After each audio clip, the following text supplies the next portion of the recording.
สืบต่อปกปักรักษาระบอบประชาธิปไตยตามแนวทางของพรรคระเบียบกฎหมายของรัฐอันเฉพาะแม่นปกปักรักษาความสงบความเป็นระเบียบเรียบร้อยทางสังคมสวัสดีท่านผู้ชมที่เคารพพบกันอีกเช่นเคยกับรายการสันติบาลประชาชนท่านผู้ชมในอาทิตย์ที่ผ่านมาก็เป็นอีกวันหนึ่งที่มีความหมายความสำคัญนั่นก็คือวันชาติที่2ธันวาคมครบรอบ44ปีและวันคล้ายวันเกิดฐานประธานไกรสอนพรหมวิหารผู้นามที่แสนเคารพรักครบรอบ99ปีที่หาก็ผ่านพ้นไปท่านผู้ชมพบกันในระยะทำอิฐนี้ทางรายการจะนำพาประธานไปติดตามรับชมนะครับฟังข่าวในรอบอาทิตย์ของทางรายการซึ่งมีหัวข้อข่าวทำอิฐกรมยาสันติบาลจัดพิธีปาฐกถาวันชาติที่2ธันวาคมครบรอบ44ปีและข่าวอื่นๆจากทางรายการรายละเอียดจะเป็นอย่างไรซึ่งประธานติดตามรับชมกรมใหญ่สันติบาลกระทรวงป้องกันความสงบได้จัดพิธีปาฐกถา2วันประวัติศาสตร์ขึ้นอย่างเป็นทางการในวันที่28พฤศจิกายน2019ให้พนักงานนำพาบรรษาและพนักงานลักแรงอ้อมข้างกรมใหญ่สันติบาลให้เกียรติเป็นประธานและบรรยายเอกสารโดยแม่นทานพลจัตวาบุญมีแสงคำยองคณะประจำภาคกระทรวงหัวหน้ากรมใหญ่สันติบาล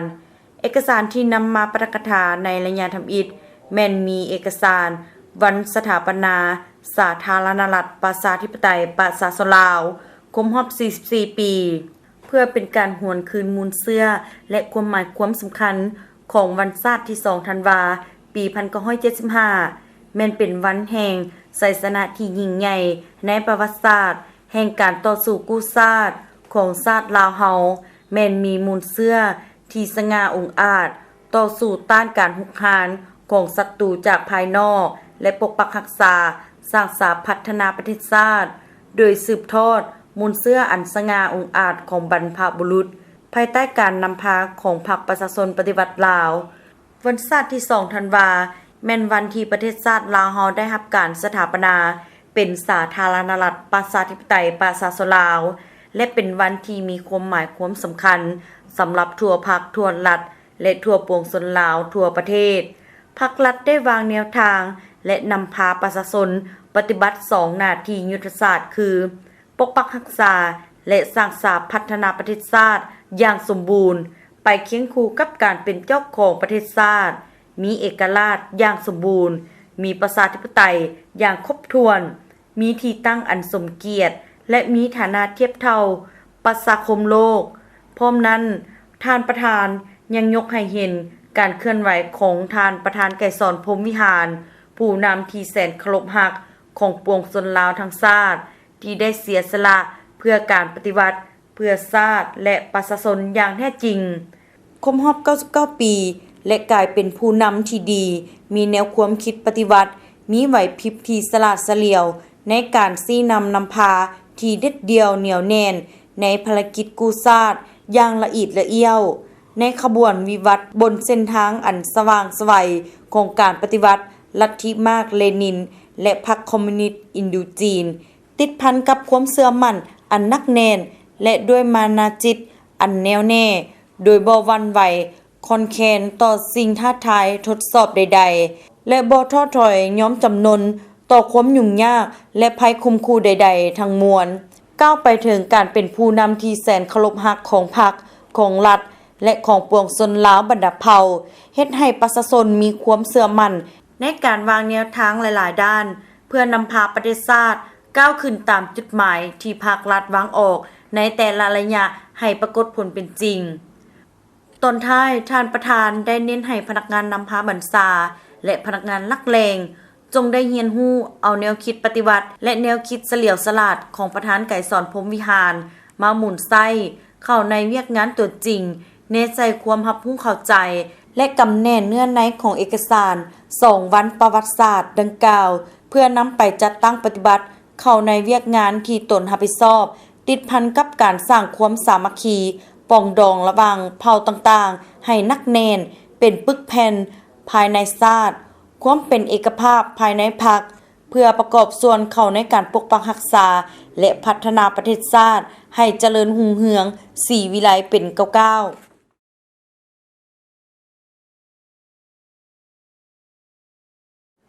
ในอาทิตย์ที่ผ่านมา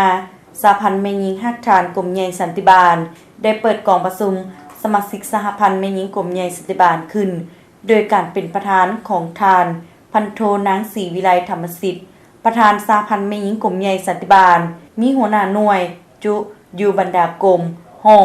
สมาชิกแม่หญิงอ้อมข้างกลุ่มใหญ่สันติบาลเข้าร่วมอย่างพร้อมเพรียงในพิธีทานนางพันโทมณิจันทร์ธรรมวงศ์ไสขณะจัดตั้งพิธีได้เสนอจุดประสงค์ในการเปิดบ้านดำเนินกองประชุมในครั้งนี้ก็เพื่อผ่านบริงานการเมืองต่อกองประชุมใหญ่ผู้แทนแม่หญิงกระทรวงป้องกันความสงบครั้งที่7ผ่านบทสำรวจการนำพาของคณะบริหารงานสหพันธ์แม่หญิงกระทรวงป้องกันความสงบต่อกองประชุมใหญ่ผู้แทนแม่หญิงครั้งที่7และผ่านบทสรุปแผนพัฒนาแม่หญิงกระทรวงป้องกันความสงบระยะ5ปี2015-2019และแผนพัฒนา5ปี2020-2025ผ่านมาตรฐานเงินไขผู้ที่จะสมัครคณะบริหารงานสหพันธ์แม่หญิงสุดที่7พร้อมยังห่างเสียงจุดประสงค์ก็เพื่อเฮ็ดให้แม่หญิงกลุ่มใหญ่สันติบาลรับรู้เข้าใจตีราคาต่อกองประชุมใหญ่กำได้จุดพิเศษของสหพันธ์แม่หญิงกระทรวงป้องกันความสงบการจัดตั้งปฏิบัติกองประชุมในครั้งนี้ก็เพื่อเป็นการศึกษาอบรมการเมืองแนวคิดให้แม่หญิงแต่ละขั้นถือเอาเป็นปัญหาสำคัญตั้งหน้าเอาใจใส่ในการศึกษาอบรมสมาชิกแม่หญิงและแม่หญิงที่อยู่ในความรับผิดชอบของตนด้วยหลายเนื้อในหลายรูปการและหลายวิธีการเน้นใส่เพื่อเฮ็ดให้แม่หญิงกลุ่มใหญ่สันติบาลซี้นำพาและบรรลุจุดประสงค์คาดหมายที่วางออกในตอนท้ายของกองประชุมท่านพันโทนางจันหอมวรรณาประธานกฎกาแม่หญิงกลุ่มใหญ่สันติบาลได้ขึ้นผ่านมาตรฐานเงินไขผู้สมัครคณะบริหารงานสหพันธ์แม่หญิงสุดที่7พร้อมยังห่างเสียงและผ่านมาตรฐานผู้แทนสมบูรณ์สำรองพร้อมบัญชีรายชื่อคัดเลือกทั้งหมดให้เอื้อยน้องแม่หญิงได้รับรู้เข้าใจอย่างลึกซึ้งต่อความหมายความสำคัญของกองประชุมในครั้งนี้เพื่อเป็นการปฏิบัติตามแผนการของกรมตำรวจจราจรว่าด้วยการโฆษณาเผยแพร่กฎหมายจราจรทางบกให้เข้าถึงเป้าหมายทางสังคมอย่างกว้างขวาง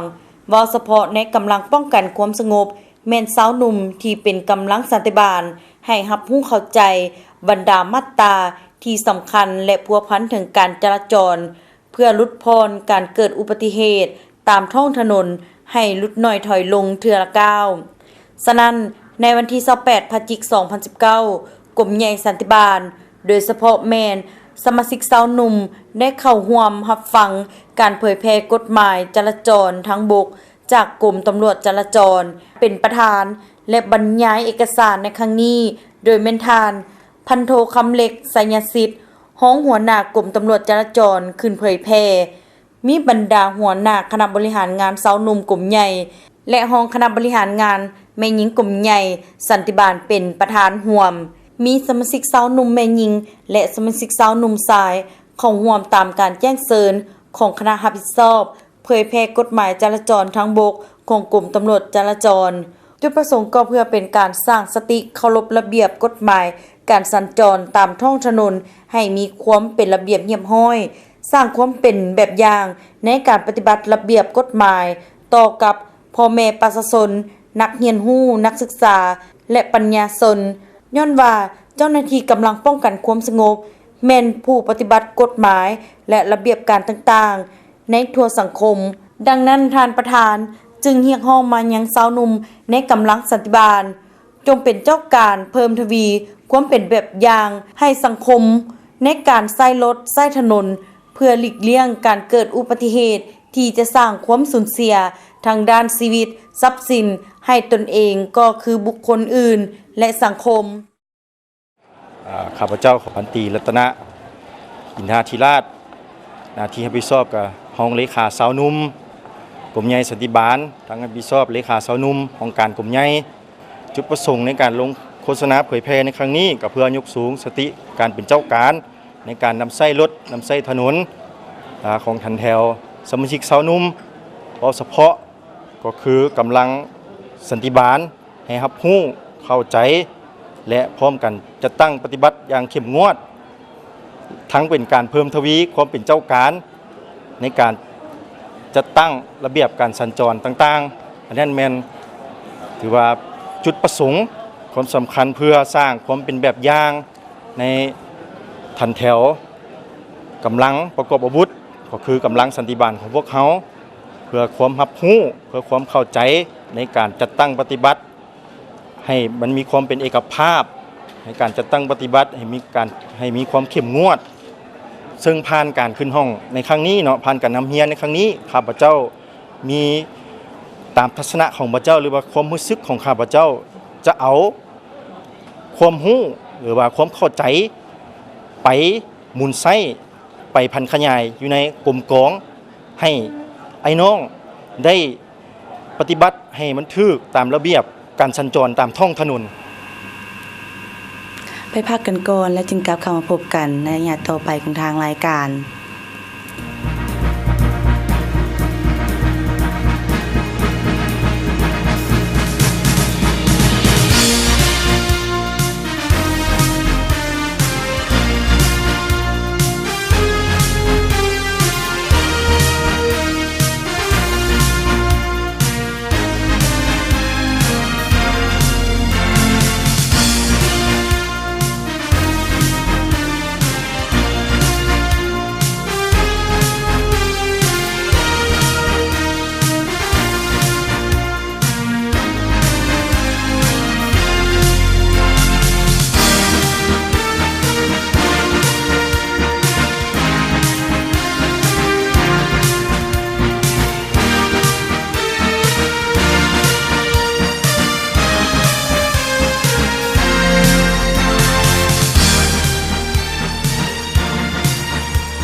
ติดตามชมได้ทางรายการสันติบาลประชาชนออกอากาศทุกๆวันพุธเวลา 8:00 น.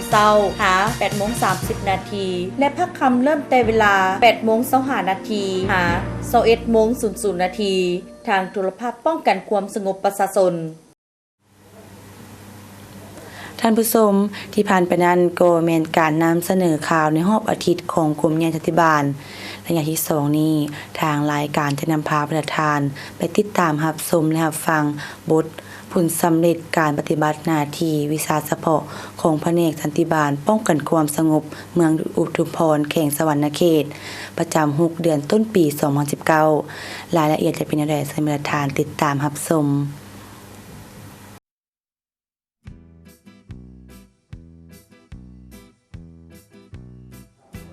เมืองอุทุมพรแม่นเมืองหนึ่งใน14เมือง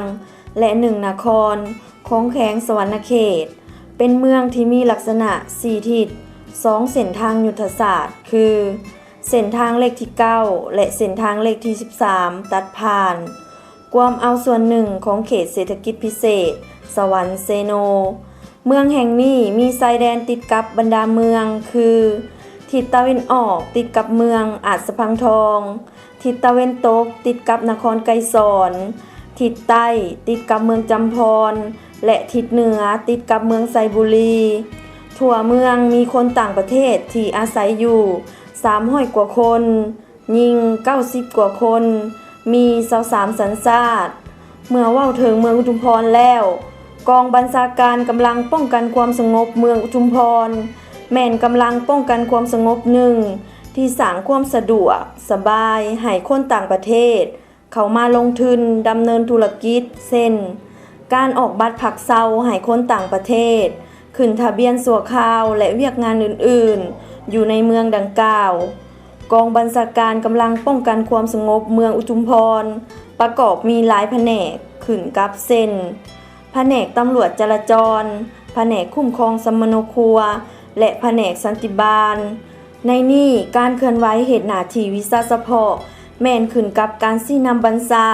จากคณะภาคคณะบัญชากำลังป้องกันความสงบเมืองในหลายๆหุ่น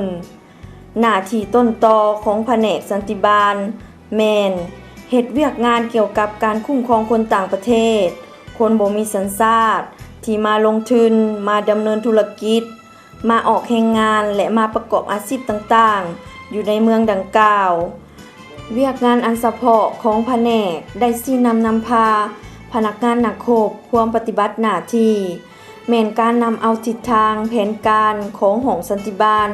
กำลังป้องกันความสงบแขวงสวรรณเขตมาหันเป็นเวียกงานของแผนกจุดประสงค์ก็เพื่อเฮ็ดให้การปฏิบัติหน้าที่เวียกงานอยู่บรรดากำลังป้องกันความสงบเมืองให้ไปในทิศทางเดียวกันย้อนว่าในระยะผ่านมาการเฮ็ดเวียกงานของแผนก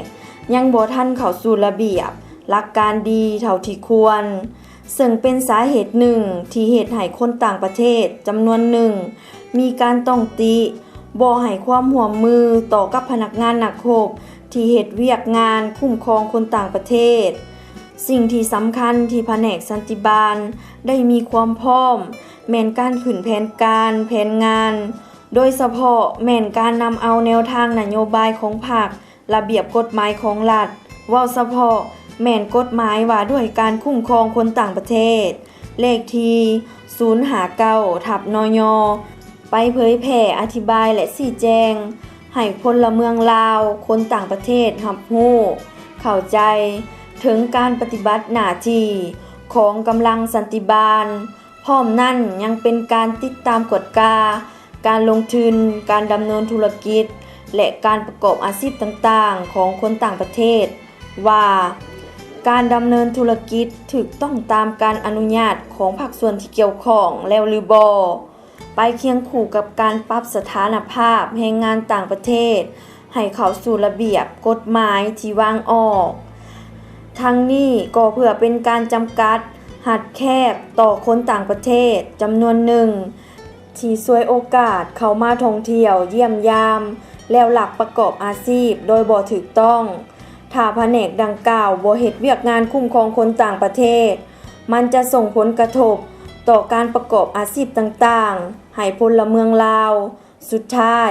หลายอาชีพก็จะถูกคนต่างประเทศญาติซิงเอาเป็นอาชีพของพวกเขาเมื่อเห็นความสำคัญต่อกับเวียกงานดังกล่าวแผนกสันติบาลกำลังป้องกันความสงบเมืองอุทุมพรจึงปรึกษาหารือกับแผนกแรงงานเมืองแผนกการค้าเมืองพร้อมขึ้นแผนการลงกวดกาคนต่างประเทศตามภาระบทบาทหน้าที่ซึ่งมีตัวเลขและผลงานที่แผนกสามารถเก็บกำได้เส้นคนต่างประเทศคนบ่มีสัญชาติเข้ามาพักเซาอยู่ภายในเมืองมี247คนยิง107คนคนต่างประเทศเข้ามาท่องเที่ยวเยี่ยมยามอยู่ภายในเมือง29คนยิง9คนมี4สัญชาติคนต่างประเทศมาประกอบอาชีพอยู่ภายในเมืองมี218คนยิง98คนออกบัตรอนุญาตเคลื่อนไหวชั่วคราวให้คนต่างประเทศได้104 บาท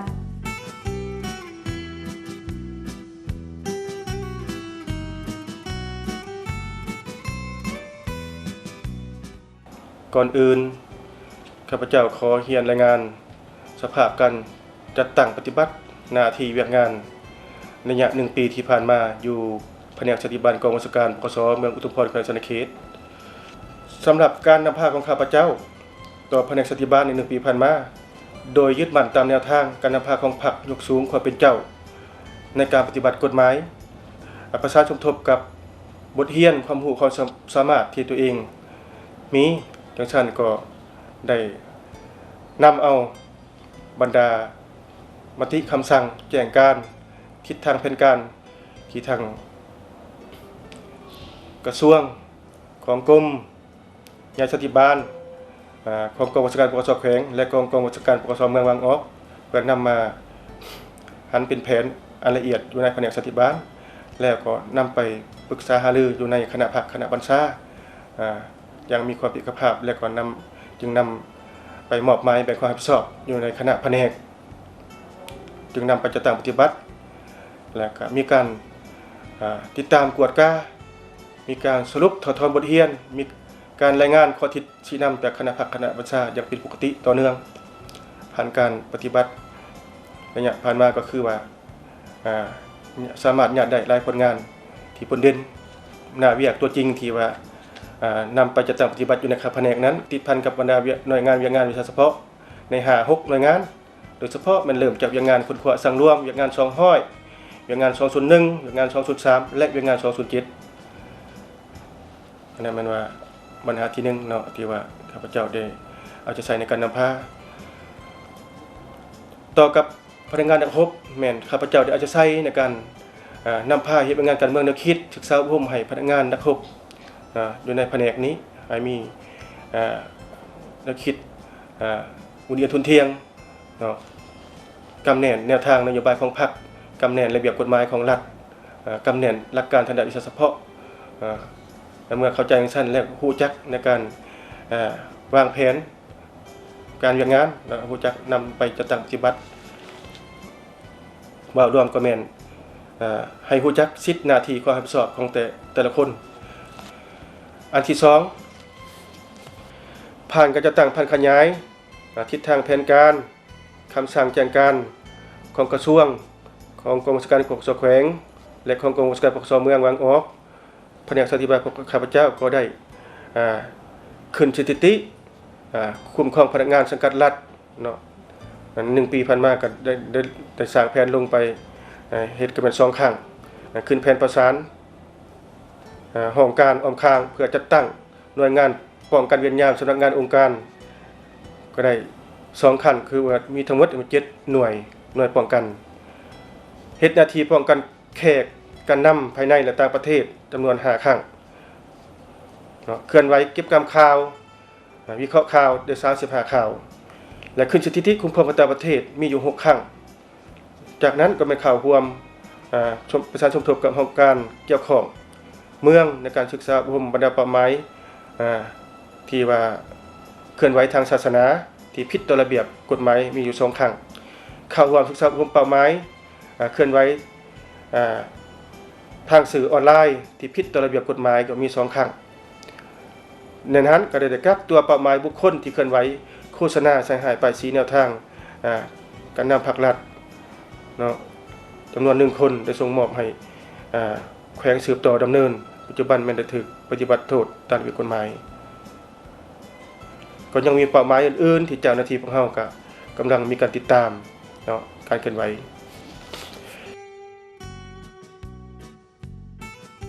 อีกความหมายความสำคัญหนึ่งที่กำลังสันติบาลขันเมือง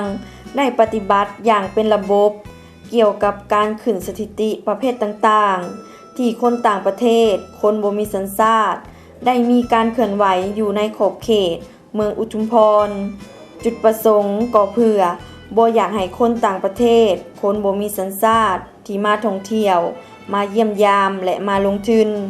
เกิดมีความกังวลหรืออีกความหมายหนึ่งก็เพื่อเป็นการจำกัดบางสิ่งบางอย่างที่คนต่างประเทศจะก่อขึ้นซึ่งจะเสื่อมเสียต่อกับแนวทางเปิดกว้างการพัวพันหัวมือกับต่างประเทศในแต่ละระยะก้าวไปถึงเหตุให้คนต่างประเทศจำนวนหนึ่งขาดความเชื่อมั่นต่อการลงทุนหรือดำเนินธุรกิจอยู่เทศบาลเมืองนั่นเองฉะนั้นเจ้าหน้าที่ตำรวจคุ้มครองคนต่างประเทศจึงเฮ็ดเวียกงานนี้อย่างสม่ำเสมอเพราะว่าหน้าที่ของตำรวจคุ้มครองคนต่างประเทศแม่นกลไกและมาตรการหนึ่งที่จะต้องเฮ็ดให้คนต่างประเทศคนบ่มีสัญชาติที่มาดำเนินธุรกิจมาเป็นวิชาการมาประกอบอาชีพต่างๆต้องเคารพระเบียบหลักการนิติกรรมอย่างเข้มงวดเว้ารวมเว้าเฉพาะกฎหมายว่าด้วยการคุ้มครองคนต่างประเทศฉบับเลขที่059/สพสลงวันที่26ธันวาคมปี 2014